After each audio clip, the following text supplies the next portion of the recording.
So this is Kurt Asher, and I'm interviewing Billy Haynes at his home in East Bakersfield on September 23rd at 11:15 a.m. And I'm going to start off with some personal questions, and then we'll move into your professional life. Okay. Can you just tell us when and where you were born, Billy? Well, I was born March 22nd, 1949 in Los Angeles, California. Uh-huh. And moved to Bakersfield a few weeks later, actually. Yeah. So can you tell me about your life growing up and your family and things like that? Well, I was raised by my great-grandmother, and I grew up in southeast Bakersfield, the Mayflower District, I think they call it. And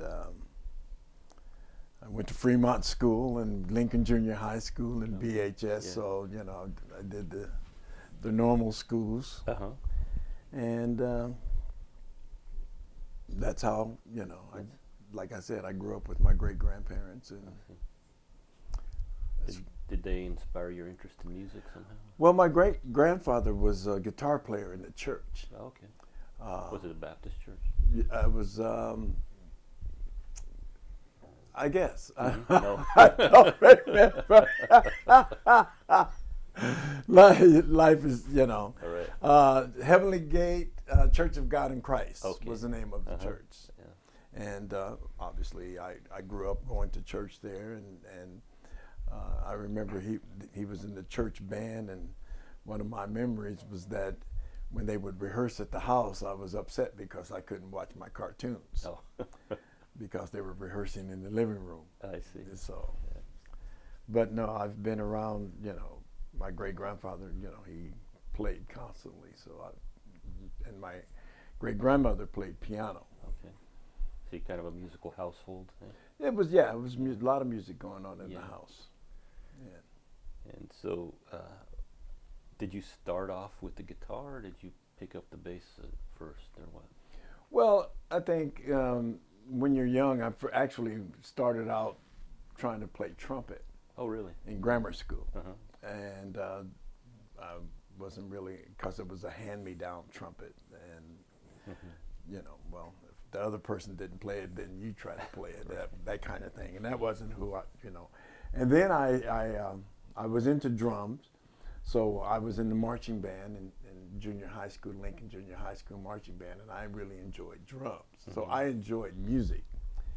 And when I went to high school, I met a guitarist in town that was playing in bands and things like that, and he invited me to come and sing with one of the bands.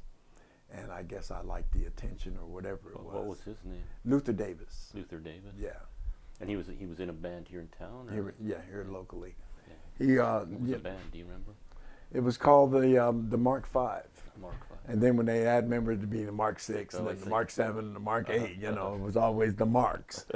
But anyway, you know, they really didn't have a singer in the band. And so I would be like the little addition every now and again. They played a lot of, it was actually a Hispanic band, and they played a lot of Mexican music and did a lot of wedding dances and things such as that. And then periodically throughout the evening, they would have me come up and sing R&B records, you know, cover songs and things like that. I see. So you were mainly playing like corridos and... Corridos and cumbias and all of that kind of stuff. Yeah, that's how I started playing in those bands. And then the bass player got drafted. And this is during the Vietnam era? Oh yeah, this was around, I'd say 64, 65. So you were like 15 or something? Yeah. And so the bass player was kind enough to say, well, you know, since they don't have a bass player, I'll loan you my equipment and you become the bass player.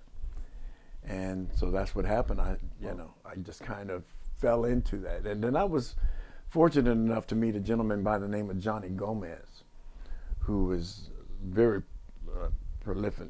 You know, he was an excellent guitarist, and he taught me scales and things like that. And that's how I learned to play bass, was just self-taught pretty much. Really? Yeah. So, but you must have learned to read music and stuff in school, or No. you don't? Okay. No. I throughout my whole career, I was always working, Mm-hmm. and I'm a hard worker, so Mm-hmm. it was just something that I wasn't in a position to go to school. Right. To Yeah, no, that makes sense. So, you said you started off with the trumpet and didn't like it that much. no, not at all. So you played percussion, Yes, drum, yes, and the guitar, right? right. And then you fell into the bass after that. Fell into it Right, basically. Yes. Yeah. So, I guess you kind of told me already, but maybe you could go a little more detail on how you broke into the music business. Was that you were playing in this this Mexican band, the Spanish band, Mhm. and that was your start. Where'd you go from there? Well, what happened? Well, after I started playing bass. Mm-hmm. I met some other people that were more towards the R&B and less the Hispanic music, and that was kind of my thing. I was a James Brown fanatic, Right. and so we put a band together. I'd say 60, 68, 67, 68. What was the name of that band? The Original Souls. The Original Soul. The Original Souls. Those guys I showed you on the video, Johnny Diosdado and Richard Rugnow. We were the principal members, and Was that Rugnow? Can you spell that? Rugnao. Okay. Sorry. And so we started that band, and we were just, we would practice 5-6 days a week for hours and hours just because we liked to play music. And then we started adding other people into our band, and we were very popular here in town. And then they had Broadway Battle of the Bands in 1969 out at Lake Mean, and we won. What can you talk about that a little bit? What it was exactly? Well, during that time, it was 68, 69, in that era, there was a lot of music going on. There was a lot of bands, a lot of music going on. And this friend of mine got me a job. In the summertime, they used to have those recreation facilities where kids can go in the neighborhood and play games and things like that. Yeah, like a rec center. Yeah. I had a job. I was a counselor at one of those things. I see. At Jefferson School, as a matter of fact. And what we would do, I would take advantage of that situation, and we would practice there. And all of the kids from, the Loma, as they call it, would come to that rec center, play games, and watch us practice. And so when the Lake Mean Battle of the Bands came up, the whole the northeast people, they all came to that Battle of the Bands. That's why it was one of the largest events ever at Lake Mean. And was it all different types of bands, or? Well, yeah, there was all different types. I think there was 13 bands in total. And there was R&B, but it was a rock and. Well, our biggest competition at that time was Roger Bailey and the Soul Research Foundation. Okay. They were a big horn band, and Roger was a good-looking dude that could sing real high, and so they were very popular in their areas, and we were popular in our, and so it was sort of like this. And so we won. We won that Battle of the Bands at Lake Mean, and then it was a statewide competition. So we had to go down to the Hollywood Bowl and compete with the other bands that had won in different regions of the state, and we won there as well. Wow. And one of the prizes was to be an opening act for Gary Puckett and the Union Gap at the Hollywood Bowl. Wow. We did that in 1969. That's pretty. That's a quick move up, huh? Yeah, it was. Yeah. It was, and that made us very popular here in town. We were like the #1 band, at that time, and that lasted until '75. We were just anytime we played, it was a packed house anywhere we played, and so the question I might have is, what If you can describe that whole music scene in, like the scene in Bakersfield, what it was like, the clubs, the places you played, the venues that you played, what was it like? Where were they? Where were the clubs that you remember? And, I'd like to hear about all that. Well, one of the first places, there was a lot of entertainment, but when I was with the Mexican band, we played a lot at a place called the Starlight Ballroom. Mm-hmm. It was a Starlight skating rink on Kentucky Street. Okay. And can't remember the promoter's name, but there was a lot of dances there that lasted till 5 in the morning. Yeah. And also the Waters Hall, the Druids Hall, Plumbers Hall, all of they'd have, local promoters would promote dances and we would go and play, and that's what we did. Also, at a young age, I was fortunate enough to be in the house band at the Cotton Club. The Cotton Club? The Cotton Club on Lakeview Avenue. Oh, okay. A local cotton club. Yeah. Uh-huh. It was called the Cotton Club. And I was in the house band, and I was fortunate enough, because I was in the house band, I had privileges of coming to see the acts, and that was called the Chitlin Circuit at that time. The Cotton Club was one of the black clubs in each town that all of these artists would come and perform at. I see. And I was fortunate enough to see Bobby Bland, the Crusaders, and Dyke and the Blazers. These are all known black artists of that era. Mm-hmm. And they would come through, and then a lot of times, a lot of the acts, really good singers or whatever, would come, and we would back them up. Mm-hmm. And I also played with a local doo-wop group called the Paradons, Mm-hmm.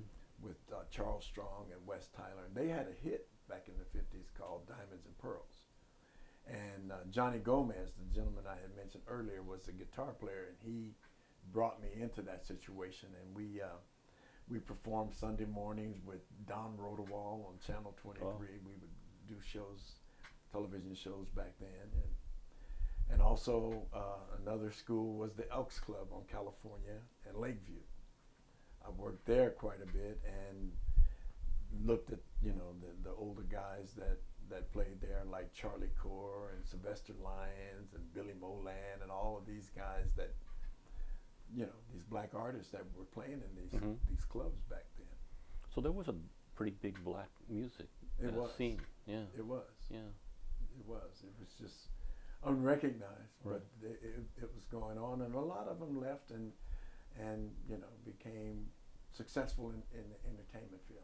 What were the audiences generally? Were they mostly black, or were there mix of people, or what? Well, Or depend on the club, or? well, yeah. For me, our biggest, my fan base of the bands I was in were Hispanics, Mm-hmm. and they were loyal to us. I mean, anywhere we played, they would all come and support us all the time. Mm-hmm. One of the most, unfortunate, notable things was the riot at the Fraternal Hall. I never heard about that. Yeah, that was pretty awesome. In fact, a fellow named Daniel Rios did his master's dissertation on the East Side scene, and that was part of his dissertation. But that's most of the people. Were you there? Oh, I was there. What happened? Well, this was, I can't remember the years in his dissertation, but what happened was we were playing. It was crowded. Mm-hmm. Everybody was having a good time, and then someone came up to us and said we had to stop. And so we went outside, and right across on the southern end of California, southern side of California Avenue, there was a whole line of police. And so they asked us to disperse, and some idiot threw a beer bottle At the cops. at the cops, but it landed in the middle of the street. It was not even close to any police, and then they just, and so we ran and we got in our car and left, and we came back later, and it was a bloody mess. It was really bad. And So that was in the 60s. that was in the 60s. Yeah. And so there was a big protest rally at California Park that we played at, and it was just the 60s. Mm-hmm. Mm-hmm. Unrest. Sure. Yeah. I have a question. You kind of answered it already, but did you always support yourself being a musician, or did you do other things to earn a living? I know you worked at that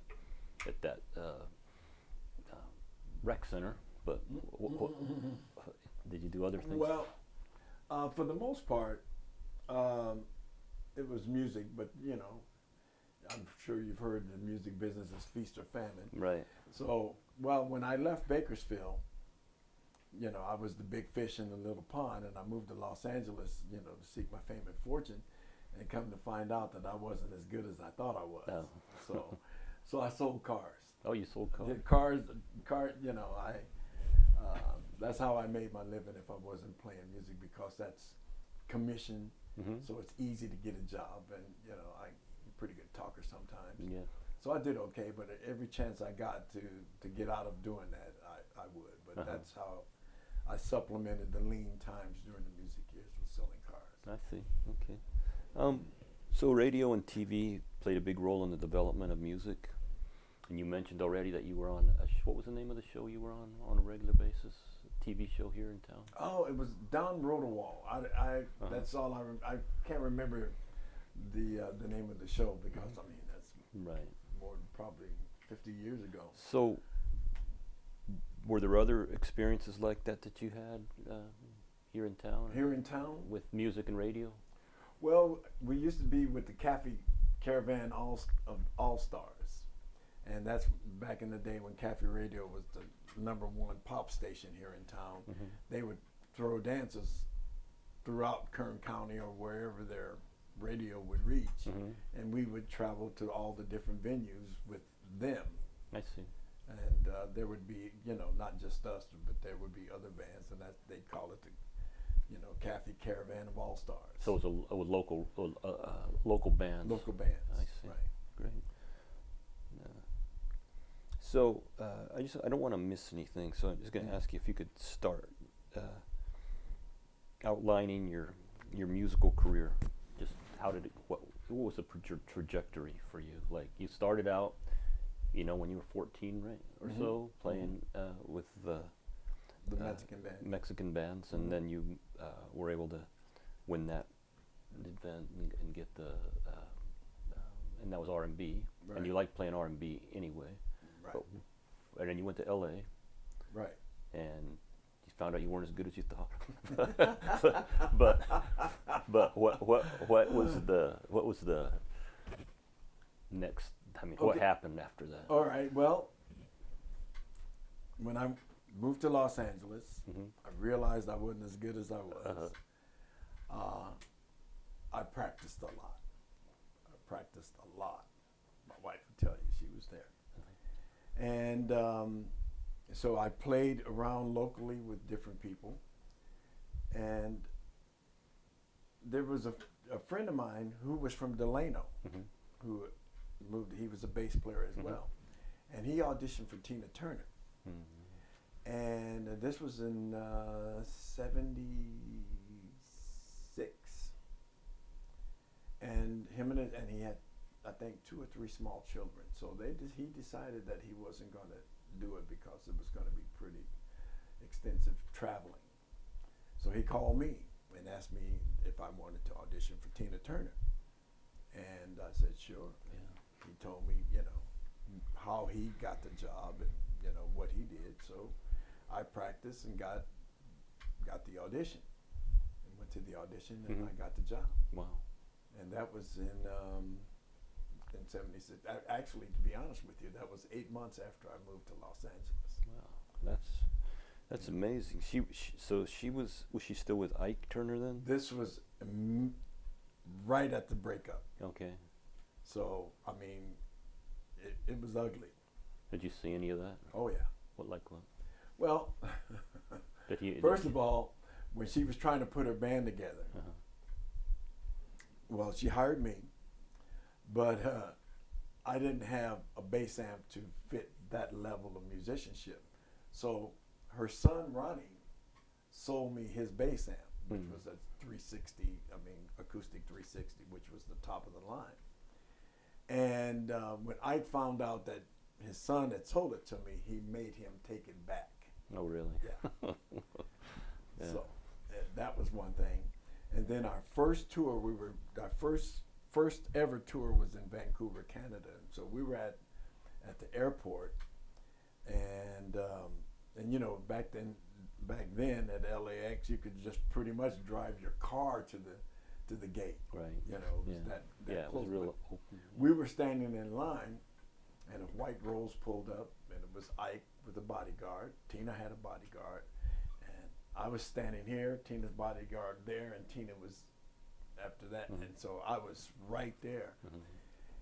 And you know, the vulgarity, I mean, you know, you're not going to be nothing without me. I mean, it was just, and I'm thinking, man, here I am 8 months out of Bakersfield in the midst of some of this kind of stuff. Right, you right. know.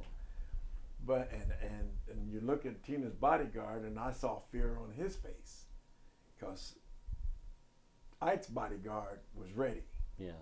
You know, he was ready, and it was, you know, for a guy out of Bakersfield, come on, you know, that was some high level stuff, and that kind of that was strange. And then when we did play, a lot of times when we did a lot of Vegas, he would have his own entourage in her dressing room as if he was part of the.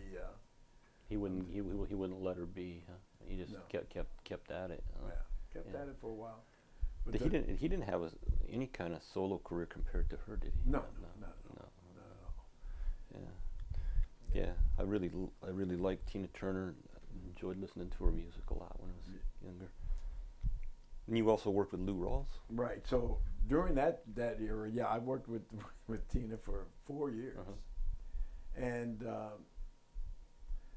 I think what made me make a decision to leave is that she was getting ready to do Sun City in South Africa,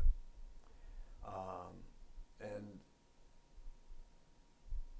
that didn't sit too well with me. Why is that? Well, because of apartheid. Apartheid. Yeah. And but I understood her situation, and you know, so I was grappling with that idea. It hadn't come up, but I knew we were getting ready to go to Sun City, and just so happens we had been doing a lot of shows with Lou Rawls, and on Tina's show I had a part in the show where at the end of the show I would chase her off playing bass. And I guess Lou liked that. And then when his bass player left to go with Glenn Campbell, they offered me the job with Lou Rawls, which was double the money. The prestige was higher because Lou had You'll Never Find at that time. Yeah. And so he was a mega star at that time. And for some dumb reason, Lou didn't travel out of America as much as Tina. But when you're away from home, it doesn't matter if you're 5 hours away or 10 hours away. You know, you're away from home. But that didn't hit me until after I left. Yeah. And so you were homesick, or what? Is that what you mean? well, I had children as well. Oh, okay. And small children Yeah, as well, yeah. and we were touring minimum 40 weeks a year. I was going at least Yeah, 40 that's a weeks lot, a year, yeah. and that was, you know, that was getting old. They were growing up without me, and plus Lou, pretty much he worked a lot in Vegas and Atlantic City, and also he offered a retainer, so it seemed to my benefit to go. Yeah. With Lou, which in retrospect, it was a big mistake.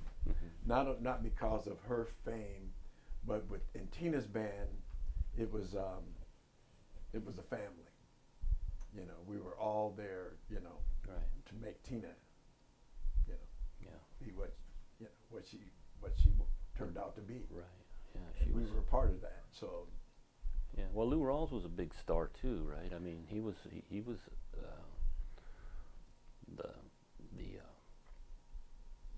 on television. He had an amazing musical career. Everybody knew who he was. I mean, it was like, but it must have been quite different because Tina's music, at least the music I know, was way different than what Lou Rawls sang. Well, I mean, playing with Lou Rawls gave me the opportunity to play Carnegie Hall, every night we worked, we always worked with an orchestra. So there was always, there was that, and our jobs were a lot more prestigious at that time. But one thing, it wasn't a family. It was more like you had all of these amazing musicians who were there for the money. Uh-huh. Because the pay was good and everybody was making a lot of money, and they just weren't really into the music like Tina's band was. Right. And I miss that. And in fact, to this day, that's what I live for, is that camaraderie of musicians working together. It's like a basketball team or any team. If you're on a team, that creates lifelong bonds. Yeah. Are you still in, did you stay in touch with Tina? Or? Yes. As a matter of fact, I have a picture somewhere of I was playing in Los Angeles, and Tina's manager and the dancers that we used to work together, they came to see me. Oh, nice. Yeah, it's still a family. I'm still in touch with some of the dancers, and that's great. Tina's ill now, so. She is. I didn't know that. Yeah, she's pretty ill. Yeah. She had to have a kidney transplant. She was.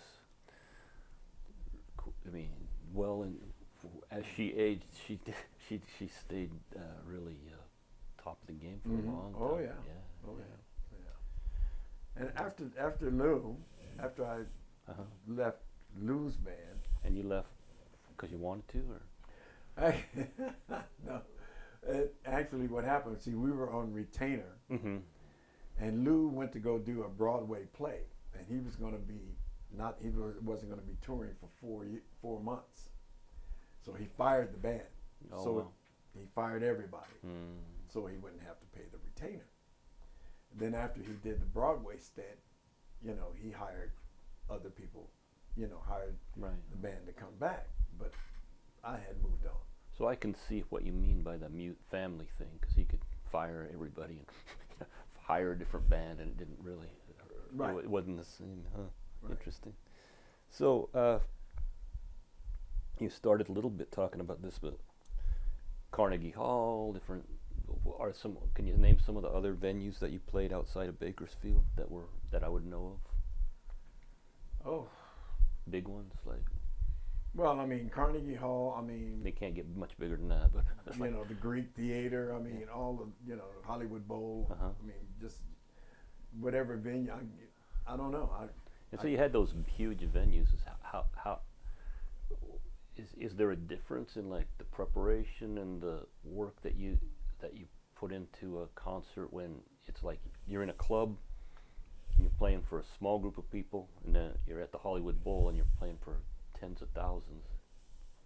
What's the difference between those for the musician? Well, anything past 10 rows is just bodies. Yeah, okay. That's because of the lights. Yeah, it's not. I would prefer a club or a small. The thing that I really enjoyed were those old theaters. We played a lot of the old theaters, the old Fox theaters. There's Fox theaters all over America. Right. And those old, beautiful old theaters is what I really enjoyed the most. I didn't really like large venues because you get no personal connection with the audience. That's great. So, well, one of my questions that you've also sort of answered, but did you have any connections with the country music scene here? Obviously, you played with. You said you played. You were tracing out your musical career. We just kind of got stalled in there. Yeah. Sorry. Okay. I didn't mean to do that. Well, after I left Lou, I put together a band. I was living in Bakersfield. I had moved back to Bakersfield. This was in the early '80s, and I put together a band called BT Champion, which featured obviously local musicians. And one of the things that we did was to hire singers from Los Angeles, and we would back them up. There was a lot of music going on back in the early '80s here in Bakersfield as well. Yeah. And there was a comedy club on Chester Avenue that we played at. In fact, we opened for Billy Crystal there. Oh, is that right? Yeah. And So we started that, and then we got connected with a guy named Sonny Charles, who had a group in Las Vegas called the Checkmates, and they were big in the lounge scene. And we got together with him, and he introduced us to two young ladies who were background singers for Steely Dan. And one of the singers was married to the baseball player Steve Yeager. Wow. And her name was Gloria, and her friend. And so we left him, and we put a band together, and we call ourselves Pressure Point. And they knew Leslie Uggams. Mm-hmm. And Leslie Uggams and her husband decided to manage us. And so we were on Star Search in the 80s, and we made it to the finals. And Dionne Warwick became our co-manager with Leslie Uggams. Wow. But unfortunately, at that era, there was a lot of drugs involved. And we lost, and because of all the drugs that were in the band, there was conflict. Mm-hmm. There was no rehearsals, and we lost the finals in Star Search. And that for me was it was time for me to go. So I left that band, which was my band, but I left it, because of the drugs and everything else. And I got together with a local artist that was living in Los Angeles by the name of Little Ray Jimenez. And he was really big in the East Los Angeles scene, and he had been the lead singer for the Midnighters. I don't know if you've heard of them. Yeah, back in the day. But he was the lead singer for them, so he was really popular in the East Los Angeles scene. So I worked with him for a few years, and we were doing major, Los Angeles events and things like that. And we would go to, Atlanta and different places like that to play. And he was doing a lot of society jobs. Like what? What do you mean? Society? Well, there's private clubs in Los Angeles called like the Jonathan Club, the Bel Air Bay Club, Bel Air Hotel. Society. I see. Functions. And he would hire me to be a band leader for some. If he was overbooked or something like that, he had this, events business, and he would hire me to put a band together and go and do other jobs. And through, and I wanted to become my own boss, so I started my own.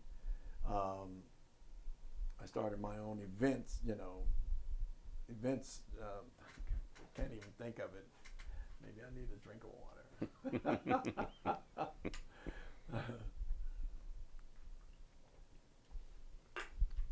So, and basically what I did is I became a society band leader. As a matter of fact, I'd like to say that I was one of the first black society band leaders in Los Angeles where I was booking my own jobs. So when you say a society band, that means those are like where they're having a fundraiser or something like that, and you're the music for the dancing and the party, right? Right. Yeah. Okay. Right. Get it. I would also, I got to be real popular with Vin DeBona. Vin DeBona is the producer of America's Funniest Home Videos. Oh, okay. So I would do a lot of their rap parties, and I would do other things that he would send me out to do. And then I got into the Pasadena High Society, where one or two of the caterers in Pasadena would hire me to do functions at the Valley Hunt Club, which is, old Pasadena money people. I see. And movie studios. I did a lot of work for CBS, and actually I had the job as the warm-up band for Will and Grace show. Oh, is that right? Right. Okay. So when they would do different scenes, we would play in between the different scenes and things like that. Wow. And so I was doing that for many years. Then I got a call to perform in a 5-star hotel in Bahrain, in Middle East. So that just took off like, that was in 93, I believe, 93, 94. And that just took off. That just went crazy. I mean, you know, it was the Middle East, and you know, money's no object. Right. So we were working there. I think I worked in the Middle East. The last performance I had in the Middle East, I went to Oman, Muscat, Oman, December 13th, 2001. And that was the last performance because that was 2 months after 9/11. And things had changed considerably. Yeah. So were you able to take your wife and your family with you over there? Or? Not at that time. No. No, actually, my wife and I, we divorced at that time. Oh, I see. We were divorced for 12 years, and we remarried in 2009. Okay. Yeah. So the let's see. I was going to say that's not part of the musical career, but I guess it is kind of part of the musical career. So after Bahrain, what was next? Or Well, how did you end up in Holland? Well, what happened was that, you know, the word got out that there was this Black American band that was, you know, packing these venues at these hotels in Bahrain, and then after Bahrain was Muscat, Oman. We went over there, and that just kind of went completely crazy. I became like the entertainment director for the Intercontinental Hotel, Muscat, and so I was producing these large functions. I was hiring musicians to come, you know, singers and things to come over to Muscat, and my band would back them up. So we were almost like resident entertainers there at Muscat, and then we started working in Dubai for the Jumeirah Beach Hotel, and we did that for a while. And then I got a call to come to Europe in 2001, 2002, and we, because one of the people that I had met in the Middle East moved to the Netherlands, and they had some backers, and they wanted to have a music venue, and they asked me to help them put together a music venue. And we, that was amazing because we took this small club in a town called Bergen-op-Zoom, which was in between Rotterdam and Antwerp, Belgium, and we played there 6 nights a week, and it was completely packed. Wow. Every night for a year and a half. Wow. People used to come, maybe I'm venturing off a little bit, people used to, on the weekends, they would rent a hotel room in that town just so they could come spend the weekend with us. That's awesome. It was awesome. It was really, really awesome. And then, you know, as music, you know, business would have it, the band split up. I decided to stay in Europe. And what I did for, I'd say maybe 6 years, because I lived in the Netherlands for about 8 years. I would, you know, they have a lot of orchestras in Europe, and what I would do, I would go and do a soul presentation with these orchestras in all these different little villages and everything, and that was really gratifying because these people were not professional musicians, and there was like in a lot of the bands there would be 3 generations of families playing in the same band. That is cool. Yeah, and they really were honored to have me there and be a part of their thing, and that was a lot of fun, and it paid well, but there was no music satisfaction doing it. So, as an R&B player, when disco came in the 70s, how did that affect your career? Well, it didn't affect me at all because that's when I was working with Tina Turner. Oh, okay. Yeah. yeah. I knew a lot of people that weren't working because of the disco era, you know, and you know, because they had a lot of discos. Right. And so unless you had a record out, you weren't working. You know, but I was not affected by the disco era one bit. I see. Okay. So, as a black musician in Bakersfield and around the world, in different places, did you ever experience any racism? I'm sure you did. Or how you could tell me about some of the incidences that you could describe. Yeah. Well, you know, growing up in Bakersfield, and it is what it is, Bakersfield. You know, I was a first in a lot of things. I was uppity, you might say. Yeah. And yeah, I experienced, but it didn't. You know, there were times where it got a little dicey, but I mean, you know, you just have to. Here in town. Here in town, I didn't experience it too much anywhere else as far as blatant. Right. Because when I left Bakersfield, I was in a higher echelon. I mean, there was security and everything else. You know, it wasn't that easy to talk to me. Right. And in Los Angeles, you know, I was working nothing but high-end venues, so I never really, you know, there's a class level, but you know, I don't think it was more so racist as it was a class level. I mean, because you know, if you weren't of their situation, it didn't matter what color you were. You just weren't part of their thing. Right. So that didn't bother me.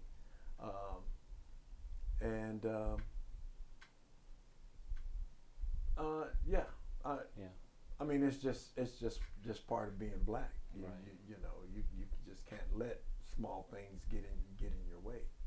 And I'm not a violent person, so I don't react in any kind of negative way. I just don't respond to it. Good. Yeah. Okay. So we were still tracing out your musical career, and I keep interrupting you. But well, you had gotten to Europe. Yeah, I was in Europe, and like I said, I was playing with the orchestras because the band had fallen apart. And so I was sort of like a solo person going around and doing these concerts with all of these local orchestras. And that wasn't really musically satisfying. Right. So I decided to move back to America in 2010. And I'm in Bakersfield because before, you know, I had left Bakersfield 35 years prior, but I couldn't afford to move back to Los Angeles because it was just too expensive. So, and we have family here and everything, so we moved back. But I still worked in Los Angeles, and I got to work with the same band I'm with right now, the Polycera band. But the people in the band, the drummer is named James Gatson, who had been on 500 gold records. He was the drummer for Bill Withers. Wow. And so that was my, you know, I was in heaven, you know, working with him. And we did a lot of, and it was kind of a bluesy thing that we were doing. And was that a band? It's a band. It's still a band. And in fact, we have a record coming out, you know, the next couple of months called Polycera Band. Great. Okay.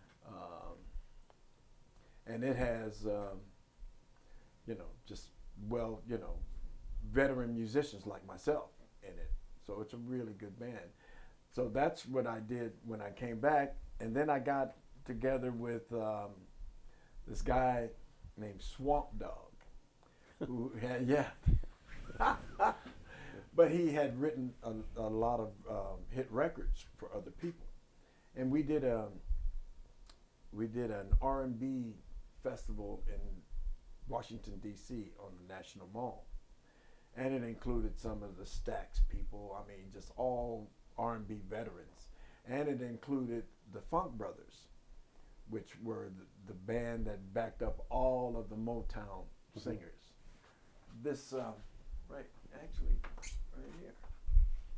This was this concert.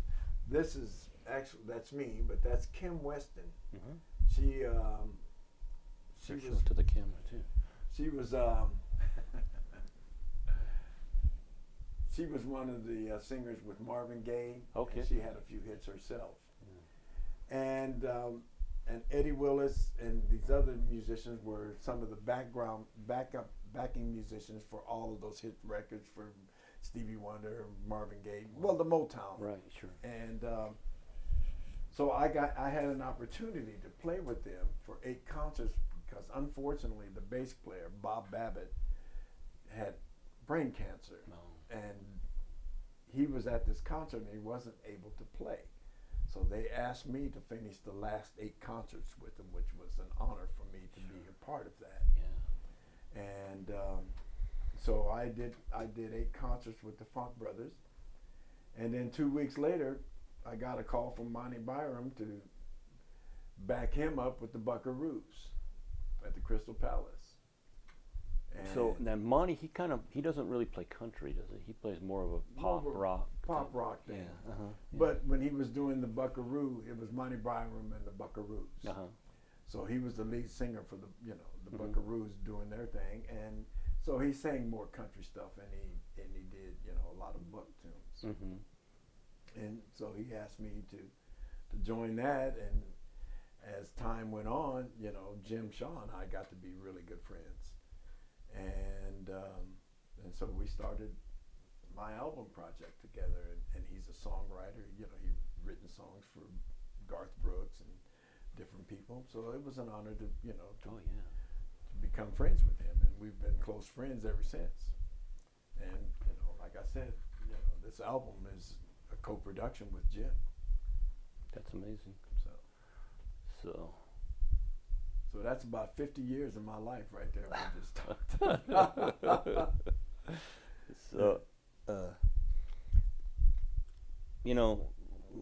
maybe could you describe to me what R&B is exactly? I mean, like, I'm a blues fan, and I know, and I like B.B. King and music like that. Mm-hmm. But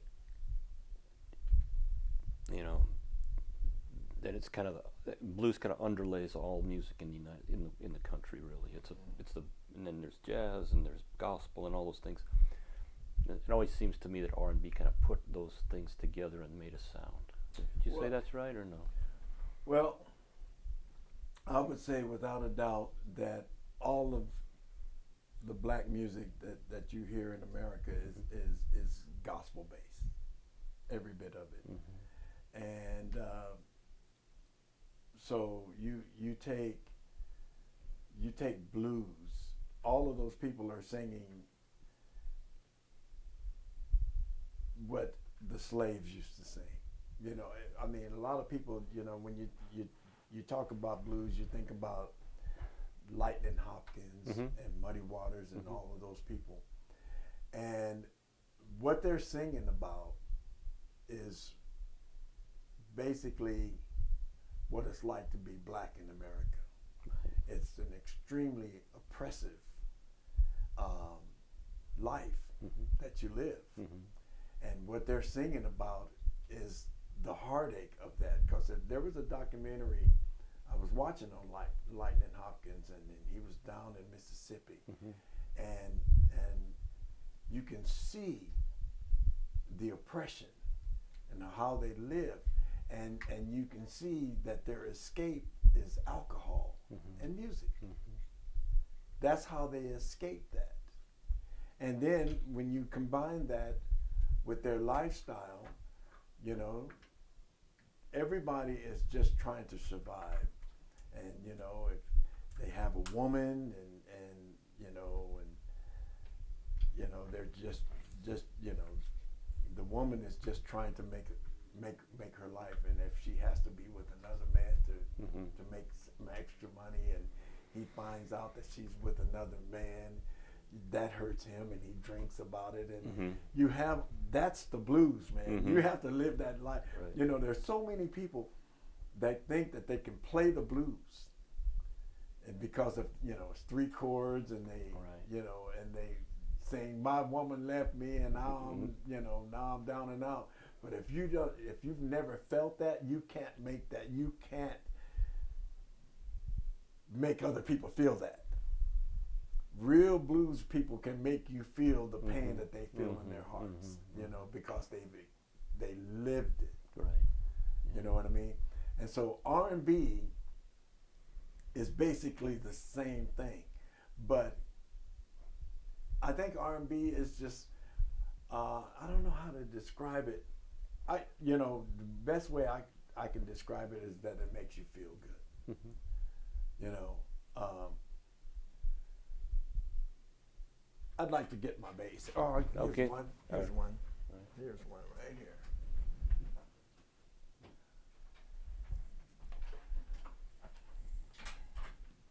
Oh, I'm sorry. I forgot I You're still wired up. Okay. I forgot I had it. Oh, I'm sorry about that, man.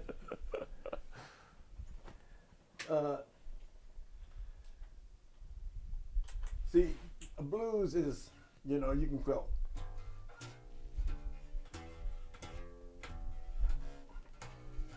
That's how a blues is played, but you have to feel it, and you put the feeling in.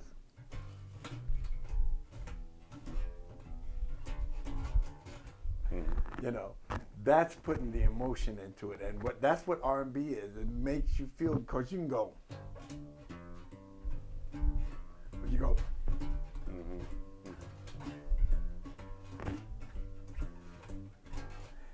It's just feeling. That's what rhythm and blues. It's rhythm for one, and rhythm and blues. You live that experience, and then you put that with rhythm.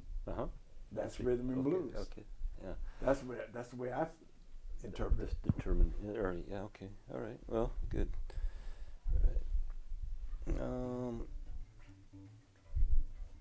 So, in your life as a musician, what would you say were some of the worst and best parts of a musician's life?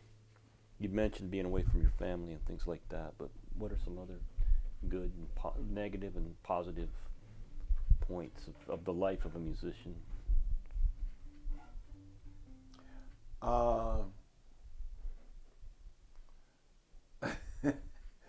Inconsistent income is kind Right.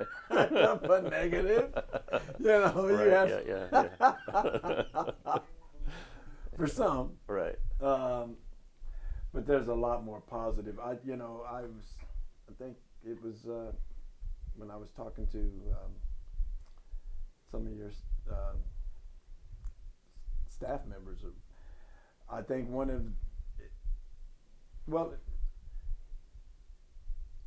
when I first realized that this was much bigger than me, and it's much bigger than this, it was in the 80s, and when I'm on stage, I just give it 100%. I never slack when I'm on stage. And after the show, I was dripping wet and everything, and this lady came up to me and said, I've been house-ridden, sick for 2 years. This is the first night that I've been out. And she grabbed my hand and said, "Thank you so much. Thank you so much for making my night." That must have meant a lot. Wow. And then I got it.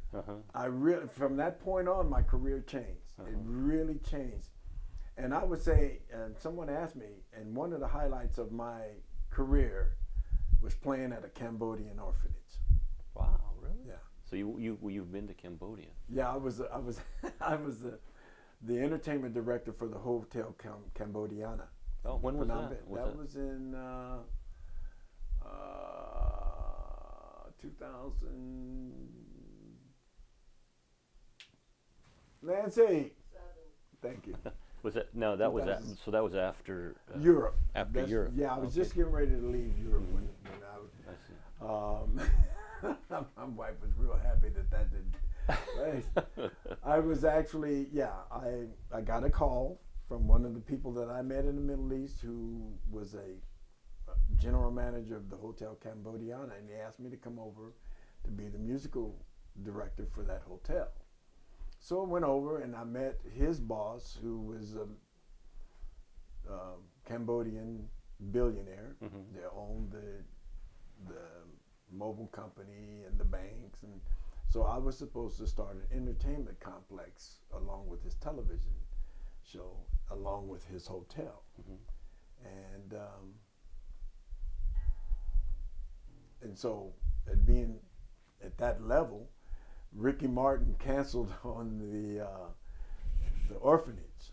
So they asked me to go and perform at the orphanage in his Wow. place. Wow. You replaced Ricky Martin. Ricky Martin, Wow. man. I replaced Ricky That's Martin. pretty good. I don't know if the kids appreciated it.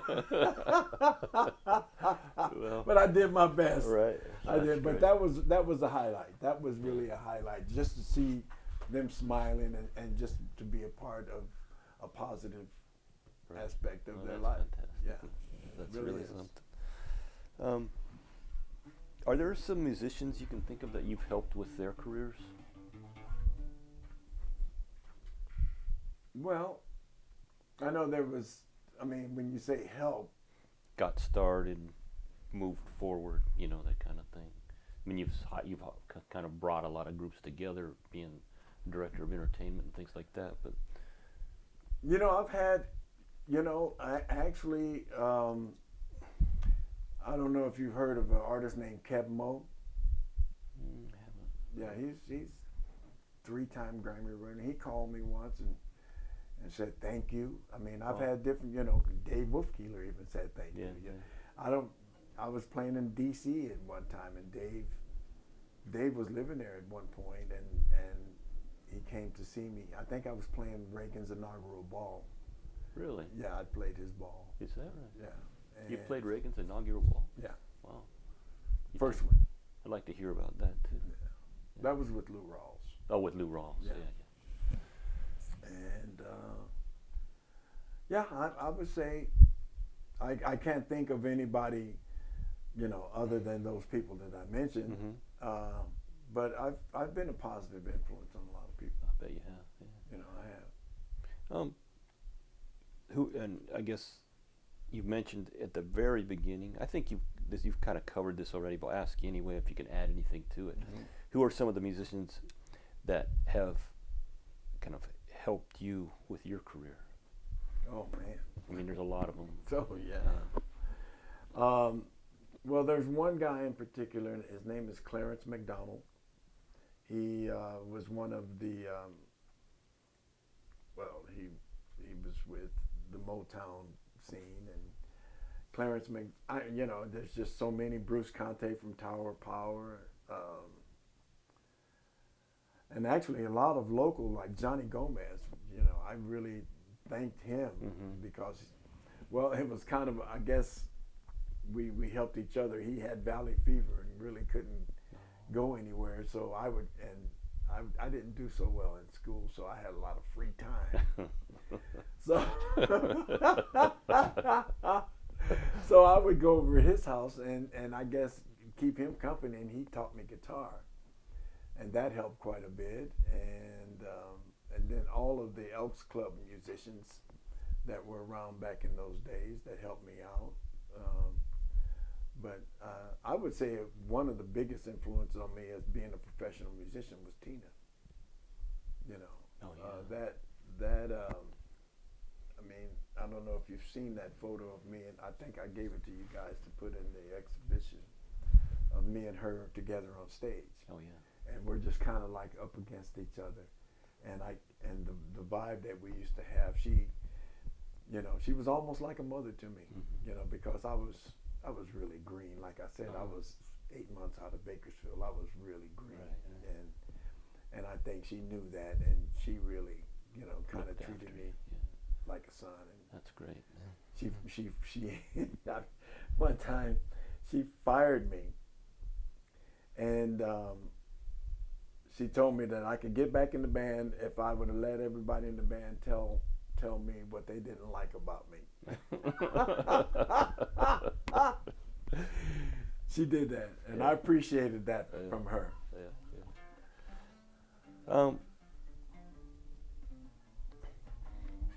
How do you think the life of musicians has changed during your career?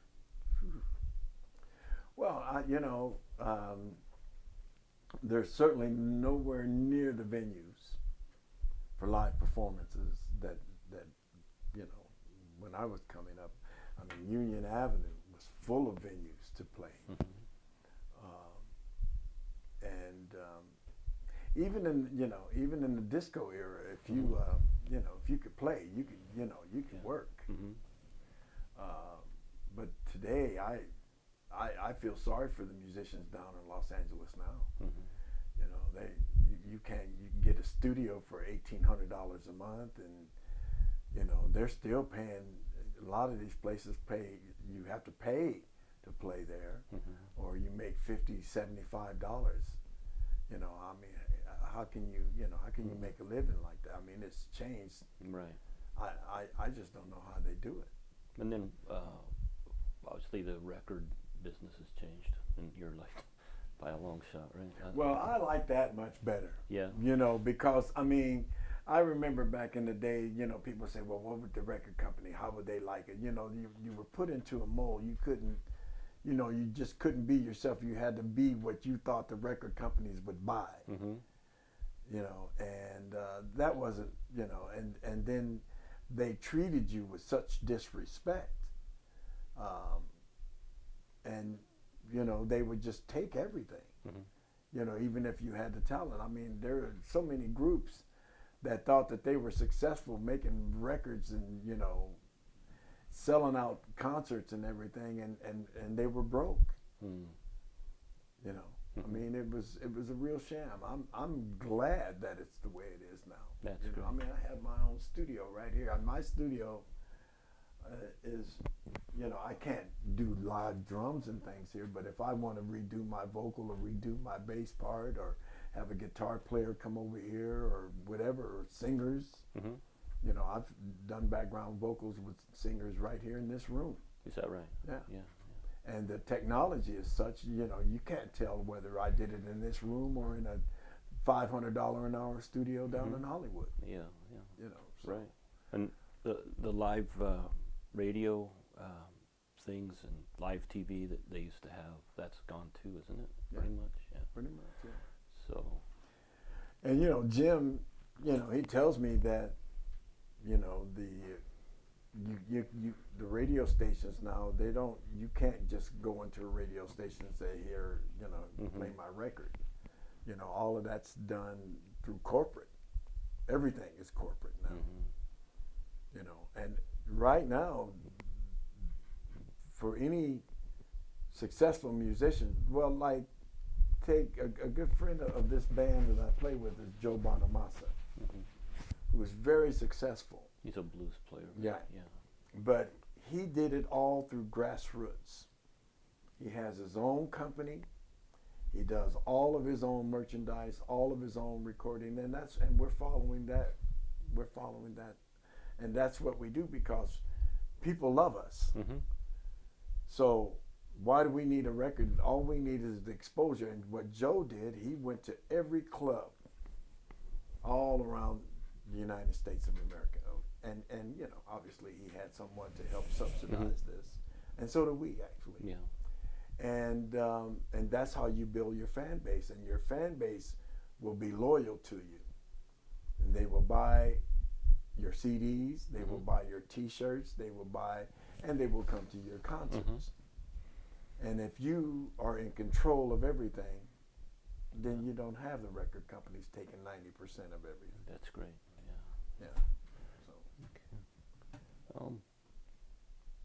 So do you have any songs, of all the songs you performed, what's your favorite one, or what are some of your favorite songs that you've performed? Well, as a musician, listening, you know, and having groups that inspire you, you know, it has to be, you know, Stevie Wonder and Earth, Wind and Fire and that type of thing. But right now I'm in a band where we play all of our own music, you know, written by Paulie Sierra, who's a New York native that's been in Los Angeles for quite a while. I see. Heck of a songwriter, heck of a singer.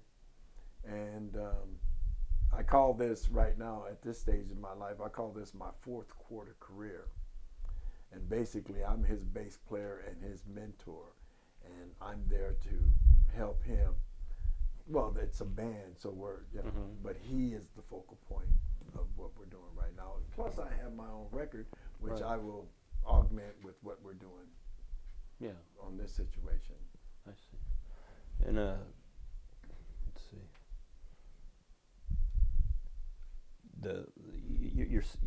You think that the Motown sound is really the what was your the basis of what you kind of developed from, would you say, or no? Well, no, I don't think just the Motown sound, because there's so many great artists. I mean, Motown is just one aspect of it. I mean, you had, like I said, I mentioned Earth, Wind, and Fire. But, you also have Donny Hathaway, and you have all of these other great R&B artists throughout the decades that have influenced me. Motown, there was one particular bass player by the name of James Jamerson, who is an icon as far as a bass player is concerned. And if you can emulate what he did, then you got it going on. So almost everybody revered his bass playing. So when you think of Motown, when I think of Motown, I think of Jamerson. But Motown wasn't my only source of inspiration. No. Okay. Not at all. All right. Can you think of anything I haven't asked you that you want to talk about?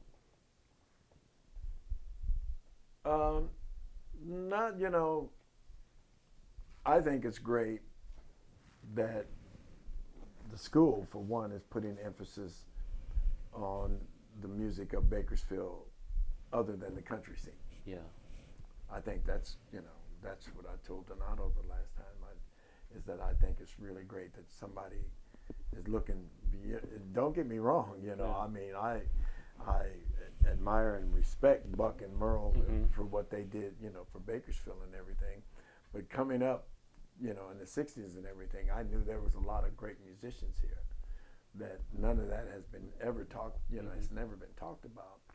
And for you guys to put some emphasis on it, I think is fantastic.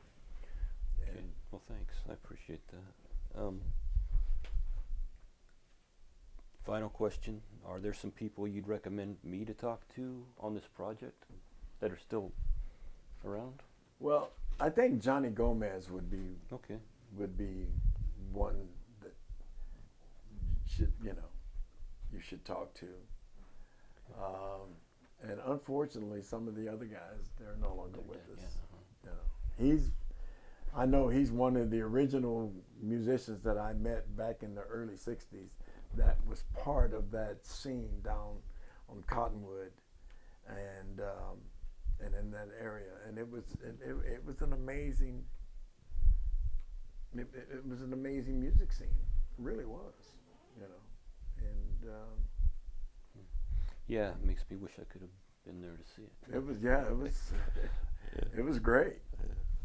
So, well, I guess that's. Want to play something before we go? Because I think that's all my questions. Okay. No, I'm good. Okay. Well, thank you. Once Donato shuts the camera off, I'll have you give me, if you have the contact information.